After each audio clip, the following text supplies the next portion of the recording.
Dios nos bendiga, hermanos. En esta tarde queremos profundizar en las Escrituras. Quiero presentarles una información muy buena para los hermanos que les gusta hacer exégesis bíblica y que les gusta profundizar en las Sagradas Escrituras. Vamos a orar. Señor que estás en el cielo, santificado sea tu nombre. Gracias por permitirnos en esta tarde poder estudiar tu palabra. Te pedimos, Señor, de que todo lo que se diga sea para glorificar su nombre. Danos entendimiento, danos sabiduría. Te lo suplicamos en el nombre de Jesús. Amén. Bien, hermanos, vamos a iniciar. Quiero presentarles dos herramientas vitales de los estudiosos de las Escrituras y que se tienen que usar a la hora de estudiar las Escrituras a profundidad. Estos consejos son para aquellos que quieren en verdad ser estudiosos profundos de las Escrituras y no lectores superficiales, porque un lector superficial está en peligro de cometer grandes errores de interpretación bíblica, no solamente profética, sino que de todas las Escrituras. Ahora, ¿cuáles son estas dos herramientas que es indispensable que use un estudioso de las Escrituras, un exegeta? Es que la Biblia se explica sola y que tiene que hacer uso de los contextos bíblicos. ¿Notaron? La Biblia se explica sola y tiene que hacer uso de los contextos bíblicos, y después de que hace eso, si es necesario, irse a la gramática del texto, o sea, buscar el original o cómo se debe traducir la palabra. Eso nos ayudará a hacer una buena exégesis y ver la sintaxis, o sea, cómo está ordenado y armonizado las palabras, para que podamos ver el significado del texto tal como es escrito en el griego o en el hebreo. Por eso es bien importante, hermano. Una de las herramientas indispensables para hacer uso de estas herramientas es tener o leer muchas versiones de Biblia. Por ejemplo, yo uso aproximadamente como 90 versiones de Biblias, entre ellas interlineales griegos y hebreos, que me ayudan a examinar la gramática y la sintaxis del versículo que estoy estudiando. Es muy importante eso. El principio, la Biblia se explica sola, armonizando los contextos y, si es necesario, yendo a la gramática del texto y ver cómo debe traducirse o el significado gramatical del texto bíblico. Ahora, si descuidamos estos principios, es posible que podamos caer en grandes errores de interpretación. ¿Cómo se crea una falsa doctrina? Se crea aislando versículos fuera de contexto, y peor aún, estas personas que hacen una mala interpretación de los textos no se toman la tarea ni siquiera de ir a buscar el significado del texto en una gramática. Ahora, eso es peligroso, hermanos. Por eso es que hay tantos errores de interpretación bíblica, tantas doctrinas que carecen de fundamento bíblico. Esto es como un mapa que nos conduce a la salida o al lugar que queremos llegar. Usted sabe que un mapa tiene coordenadas, tiene figuras, tiene direcciones. Y si nosotros obviamos algún aspecto de ese mapa, seguro que nosotros podemos perdernos y no hallar el camino. Pues es bien importante conocer las coordenadas de un mapa. Así es la Biblia.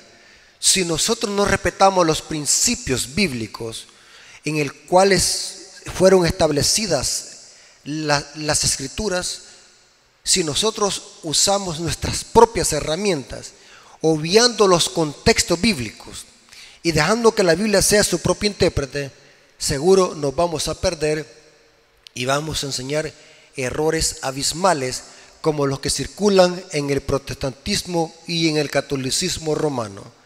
He visto cómo católicos, sacerdotes católicos, manipulan la Biblia sacando versículos fuera de contexto para justificar un supuesto primado de Pedro, que esos textos no hablan de primado, sino que de liderazgo de Pedro, porque era un líder. Pedro lo dice en su carta, que él era un líder, un anciano. Primera de Pedro, capítulo 5, versículo 1 al 3.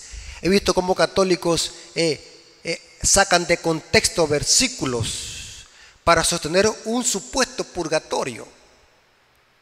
He visto cómo católicos manipulan textos bíblicos sacándolos de contexto para sostener una supuesta asunción de María. Eso es peligroso, torcer las escrituras y sacar versículos fuera de contexto. He visto cómo protestantes manipulan la Biblia y sacan textos fuera de contexto para enseñar de que Dios dijo a través de los apóstoles que su ley había quedado abolida y que el sábado había quedado abolido como cuarto mandamiento. He visto cómo protestantes manipulan la Biblia para hacer de que el Nuevo Testamento se contradiga con el Antiguo, como queriendo decir de que Dios en el Antiguo Testamento prohibía comer animales inmundos y se preocupaba por la salud de los israelitas, y hoy en el Nuevo Testamento ya no se preocupa por nuestra salud y que hoy nos permite comer comidas inmundas, y manipulan ciertos versículos, como por ejemplo Mateo capítulo 15, Romanos capítulo 14, y así sucesivamente. Son errores doctrinales basados en versículos aislados de su contexto y que no armonizan con todo el contexto bíblico ni con la gramática bíblica. Voy a leerles, hermanos, dos referencias bíblicas de la escritora Elena G. White sobre la importancia de respetar los contextos bíblicos y dejar que la Biblia se explique sola. Ahora, cuando decimos la Biblia se explica sola, no significa que la voy a poner en una mesa y le voy a decir, Biblia, explícate sola. No, cuando decimos la Biblia se explica sola, significa que un pasaje me lleva a otro pasaje y que cuando yo armonizo esos pasajes y hago una cadena de versículos, esos versículos me van a ayudar a entender el significado del texto que estoy estudiando. Eso significa la Biblia se explica sola o la Biblia es su propio intérprete. Para eso, hermanos, es importante también hacer uso de una concordancia exhaustiva. Yo uso la concordancia Strong, es la más completa y la más exhaustiva. Algunas Biblias traen la concordancia breve, pero es muy breve. Yo prefiero mejor la concordancia Strong porque ahí está exhaustiva y me encadena todos los versículos que hablan de lo mismo, aparte que me traduce la palabra en griego o en hebreo de acuerdo sea necesario, y entonces yo hago mi propia conclusión de acuerdo a lo que dice el texto o el significado del texto, sin forzar el texto o meterle ideas preconcebidas. Usar una concordancia. Noten cómo dice la cita en El conflicto de los siglos, página 512, dice: con el fin de sostener doctrinas erróneas y prácticas anticristianas, hay quienes toman pasajes de las Sagradas Escrituras aislados de su contexto. No citan tal vez la mitad de un versículo para probar su idea. Y sigue diciendo, y dejan la segunda mitad que quizás hubiese probado todo lo contrario. Con la astucia de la serpiente se encastillan tras declaraciones sin hilación entretejidas, de manera que favorezcan sus deseos carnales. Es así como gran número de personas pervierten el propósito deliberado de la palabra de Dios. Otros, dice, dotados de viva imaginación, toman figuras y símbolos de las Sagradas Escrituras y los interpretan según su capricho, sin parar mientes que la Escritura declara ser su propio intérprete. Noten, la Escritura es su propio intérprete. Un pasaje me ayuda a entender otro pasaje. Y luego presentan sus extravagancias como enseñanzas de la Biblia. Falsas doctrinas que ahora circulan en el catolicismo romano y el protestantismo apóstata, que se han creado por citas aisladas de contexto, que al hacer un estudio serio del texto no significa eso. Pero para eso, hermanos, tenemos que buscar una gramática, un diccionario, y dejar que la Biblia se interprete sola usando una concordancia. Es muy importante eso, hermanos, para los estudiosos de la Biblia y para los exegetas. Y también para los apologetas, los que defienden la fe. Noten cómo dice esta otra cita de Elena de White en el libro Eventos de los Últimos, no, es en el libro Educación, página 171, párrafo 2, dice: la Biblia es su propio intérprete. Debe compararse texto con texto. Noten lo que les estaba diciendo. Texto con el otro texto, que armonicen. No se vayan a contradecir, no. Si su doctrina o su enseñanza que está usted predicando se contradice con otro texto, tenga cuidado. Tiene que armonizar texto con contexto, texto y texto. Y sigue diciendo, debe compararse texto con texto. Y el estudiante ha de aprender a considerar la Biblia como un todo, al ver la relación que existe entre todas sus partes,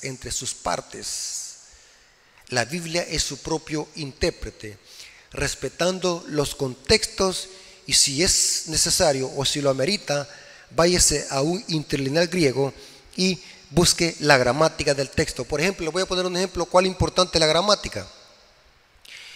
En Romanos 10:4 dice, el fin de la ley es Cristo. Eso lo dice la Reina Valera 60, así lo traduce Romanos 10:4, el fin de la ley es Cristo. Alguien superficial en las Escrituras puede decir, ve, y ya me lo han citado ese versículo, hermano Rafael, aquí está diciendo Pablo que la ley terminó con Cristo, ahí caducó, porque aquí dice Pablo, el fin de la ley es Cristo. Pero si uno se va a la gramática y busca un interlineal griego y se va a la palabra fin, y dice allí Pablo, o la gramática, que la palabra fin debe traducir, es telos en el idioma griego, y la palabra telos significa objetivo, propósito, meta. O sea, cuando nosotros leemos otras versiones de Biblia, Pablo dice, porque el objetivo o el propósito de la ley es conducirnos a Cristo. ¿Notaron la importancia de la gramática? No se trata solamente de leer. Hay gente que conoce un montón de versículos de memoria, pero a la hora de decirle, hermano, explíqueme esto, ¿qué significa? No saben nada. El hecho de que alguien se pueda una infinidad de versículos de memoria, eso no es prueba que me esté diciendo la verdad. Necesita que me lo explique. Por ejemplo, cuando alguien me está torciendo la Biblia, yo le digo, bueno, permítame, vámonos al texto bíblico. ¿Cómo dice? Leámoslo. Ahora leamos el contexto. Veamos cómo lo traduce el griego. Ya les he tapado la boca así, aún hasta pastores protestantes que se creen que son sabios en las Escrituras. Y algunas veces ellos, por su ego, no aceptan que están equivocados. Una vez platiqué con un pastor protestante que le demostré que la ley de Dios estaba vigente todavía y que la ley que había caducado era la ley ceremonial y ritual.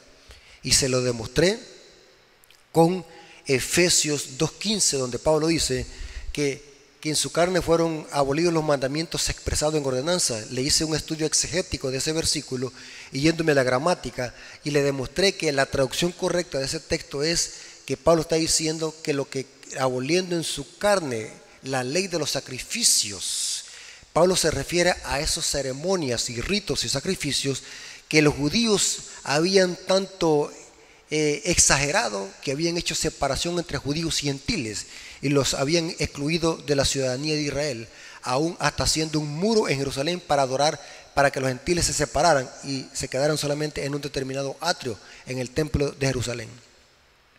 Es bien importante, hermano, no se trata de leer, se trata de estudiar las Sagradas Escrituras, dejando que la Biblia se interprete sola y analizando el contexto inmediato y el contexto mayor, o sea, todo lo que dice la Biblia respecto a ese tópico.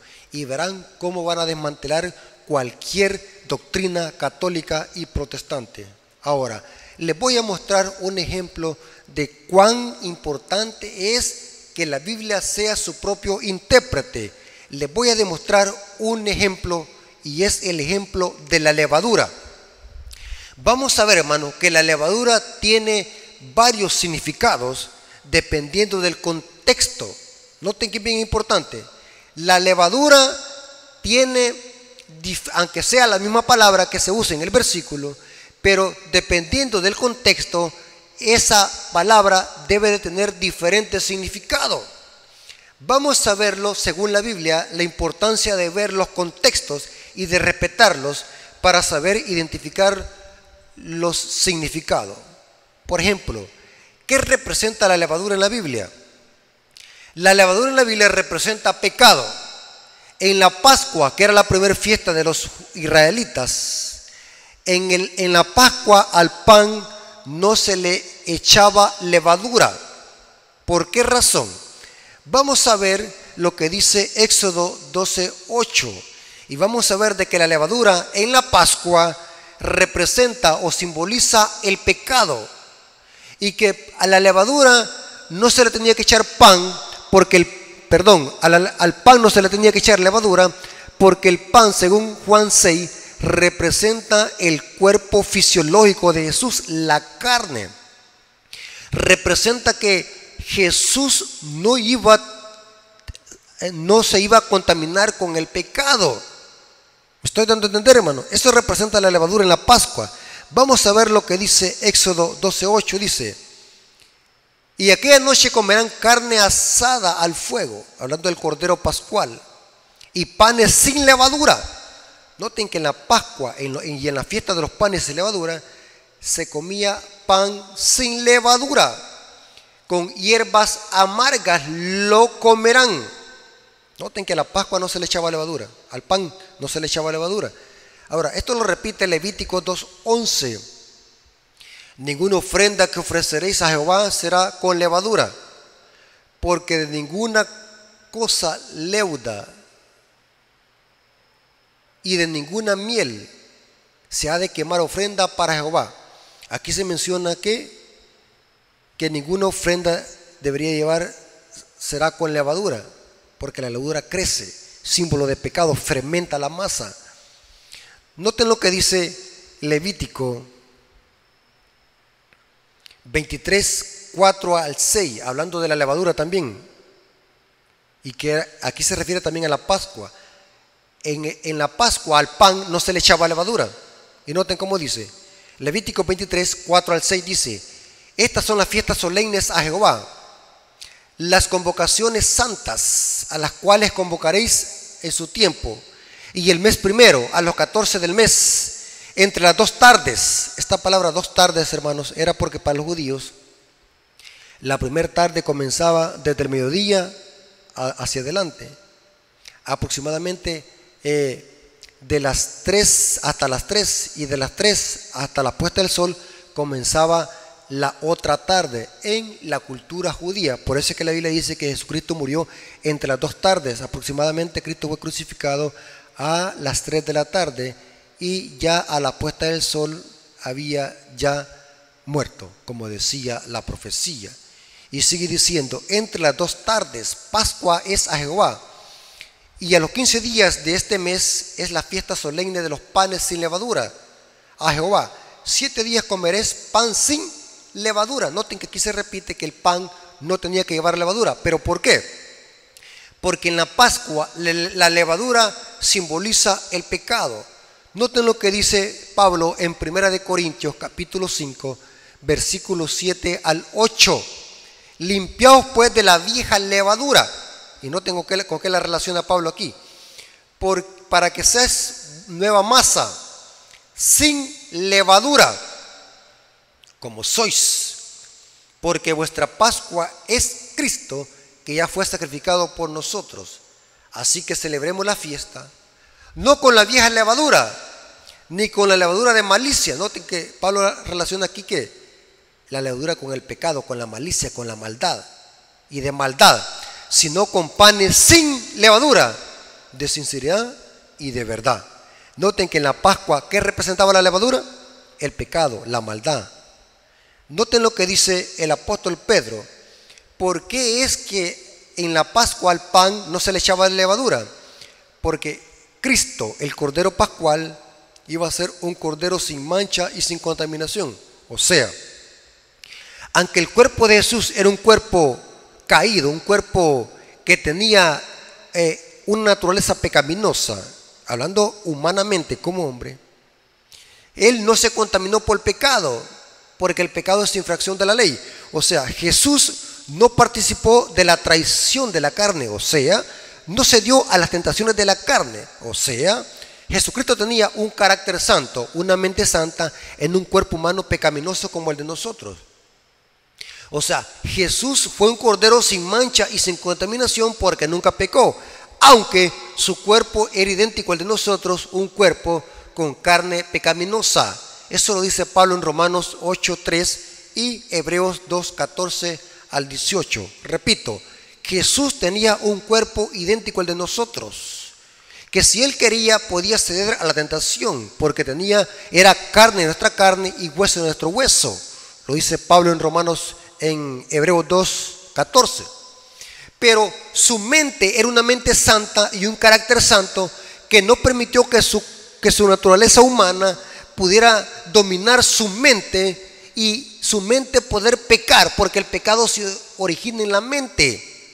En ese sentido, Cristo era un cordero sin mancha y sin contaminación, porque nunca se relacionó con el pecado, o sea, con desobediencia a los estatutos de Dios, porque eso es pecado.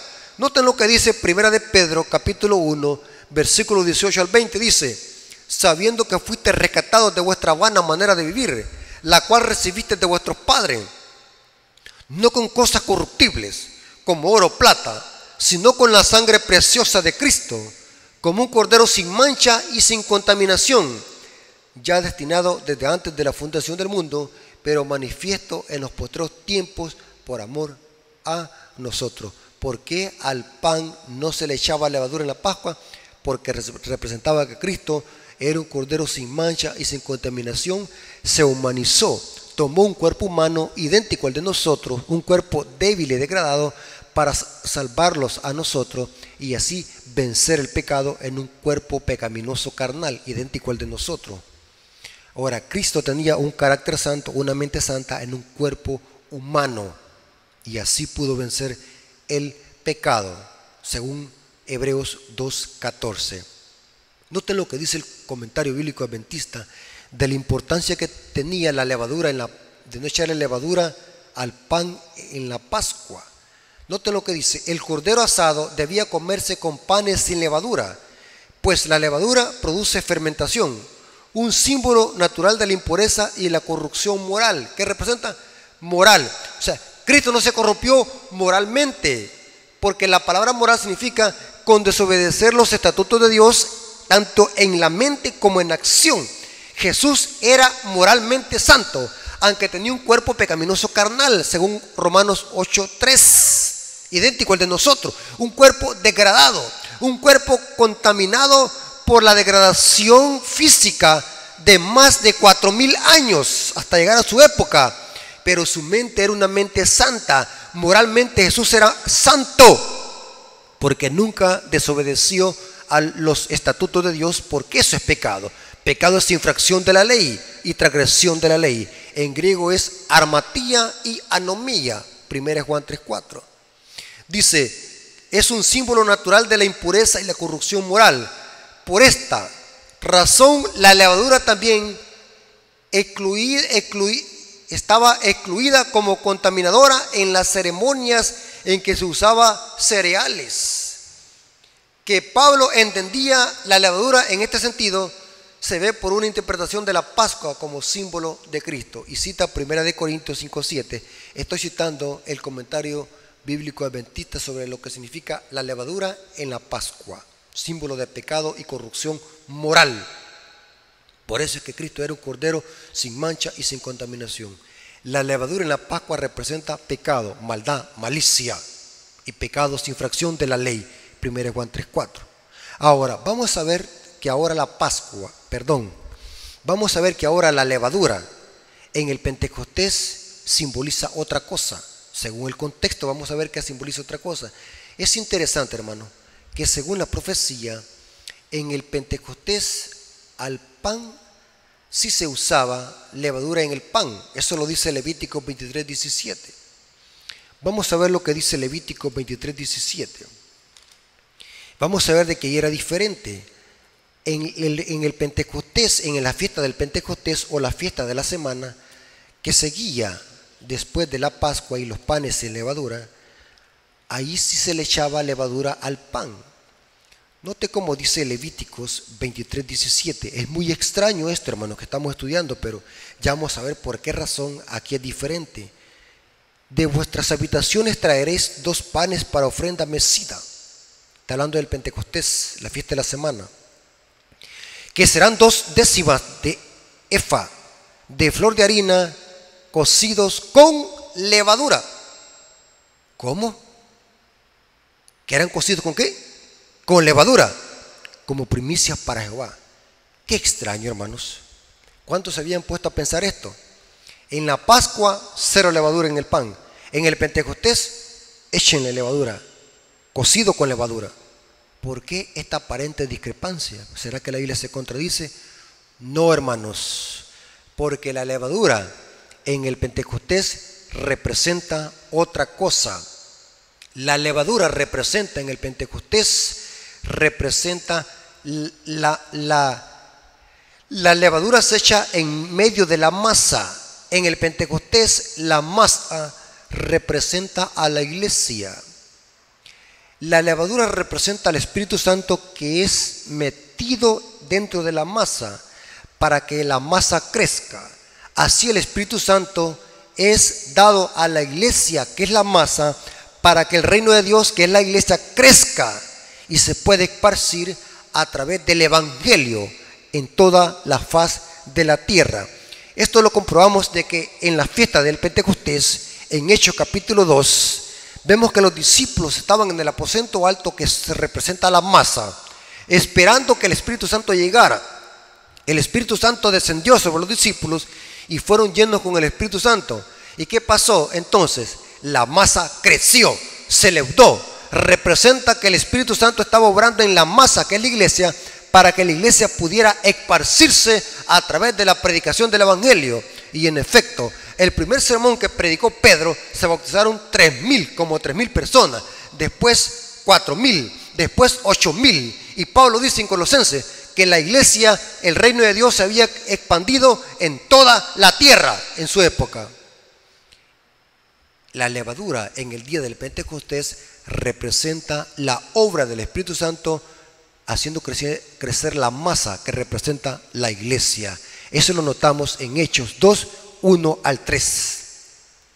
Interesante, hermano. Es interesante esto, hermanos. Muy diferente el símbolo de acuerdo al contexto. ¿Qué representa también la levadura? La levadura también representa, de ahí de que representa el pecado. En el Pentecostés representa la obra del Espíritu Santo trabajando en la iglesia, que es la masa. Ahora, ¿qué representa también la levadura? La levadura representa también la hipocresía. Noten lo que dice Lucas 12, versículo 1. En esto, juntándose por millares la multitud, tanto que unos a otros se atropellaban, comenzó a decir a sus discípulos, primeramente, guardaos de la levadura de los fariseos, que es que la hipocresía.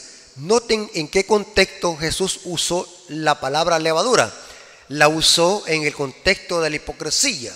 Un hipócrita tiene levadura. Y Jesús les dijo a los discípulos, guarden de la levadura de los fariseos, que era la hipocresía. Los fariseos eran hipócritas. Y Jesús les dijo que se guardasen de ello, porque decían una cosa y hacían otra. Esa era la levadura para Jesús en Lucas 12:1. Noten qué interesante, que también la levadura tiene otro contexto.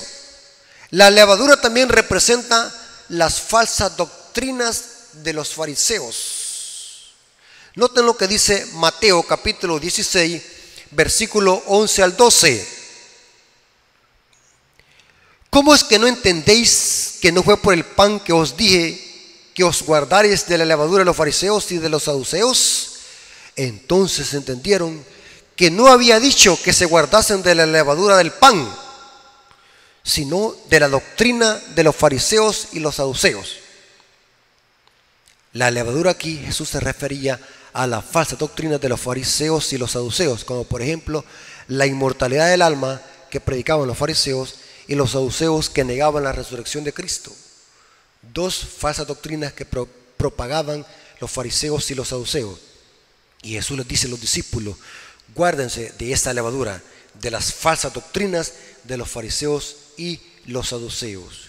Y noten qué interesante, en Marcos 8, 14 al 15, Jesús usó la levadura para referirse a la hipocresía de Herodes.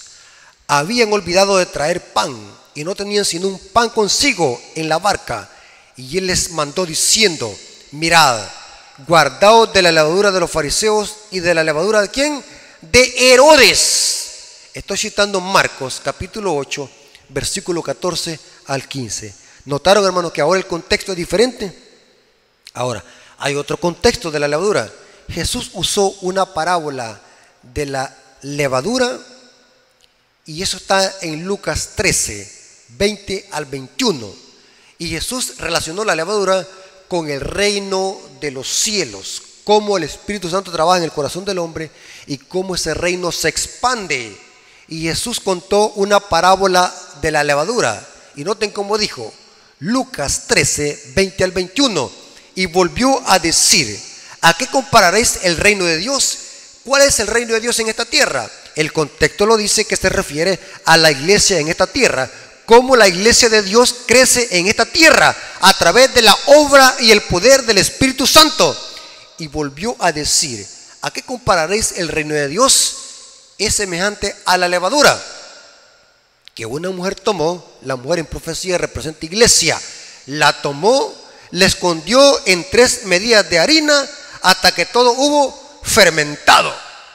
Este es el reino de Dios, cómo el Espíritu Santo trabaja a través de la iglesia y cómo la iglesia predica el evangelio y la levadura se fermenta y crece y se establece más y más el reino de Dios en esta tierra, que es su iglesia predicando el evangelio, porque solamente a través del evangelio es que la masa y la levadura se fermenta, y eso se hace a través del Espíritu Santo. Notaron, hermanos, que es importante en los contextos. Usamos la misma levadura, pero de acuerdo al contexto, la levadura representa diferentes cosas de acuerdo al contexto. Vimos de que la levadura en la Pascua representa pecado. Vimos que la levadura en el Pentecostés representa la obra del Espíritu Santo trabajando en la masa, que representa la iglesia predicando el evangelio y creciendo como la masa se fermenta. Vimos de que la levadura también representa la hipocresía de los fariseos. Vimos también que la levadura representa la falsa doctrina de los fariseos. Vimos que también representa la hipocresía de Herodes. Y vimos también, hermanos, que la levadura representa el reino de Dios en esta tierra, o mejor dicho, la iglesia expandiendo el reino de Dios, haciendo crecer el evangelio a través del poder del Espíritu Santo. ¿Notaron, hermanos, cuál importante es el contexto? Y yo pudiera presentarle muchos ejemplos más de la importancia que es el contexto general e inmediato a la hora de poder estudiar un pasaje bíblico. Una herramienta muy indispensable para todos aquellos que son estudiosos de la Biblia, los exegetas bíblicos y los apologetas bíblicos. Hermanos, hagamos uso de estas herramientas si las tenemos y veremos cómo crecemos en el conocimiento de las Escrituras para la honra y gloria de nuestro Dios. Hermanos, gracias porque Dios nos ha permitido estudiar tu palabra en esta tarde, esperando que este estudio haya sido de bendición, estos consejos para que podamos estudiar de una forma disciplinada las Escrituras y así no poder caer en errores doctrinales. Vamos a orar. Señor, te damos gracias por tu palabra, porque nos ha ayudado a entender la importancia de respetar los contextos bíblicos para no caer en errores de interpretación bíblica y profética.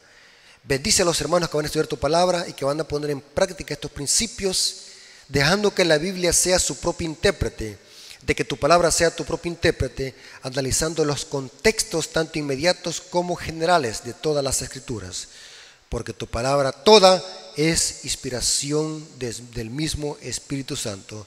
Gracias, Señor, porque nos permites poder hacer esta exposición. Gracias, Señor, por tus bendiciones, porque has estado con nosotros. Te lo agradecemos y lo suplicamos en el nombre de Jesús. Amén. Dios me lo bendiga, hermanos.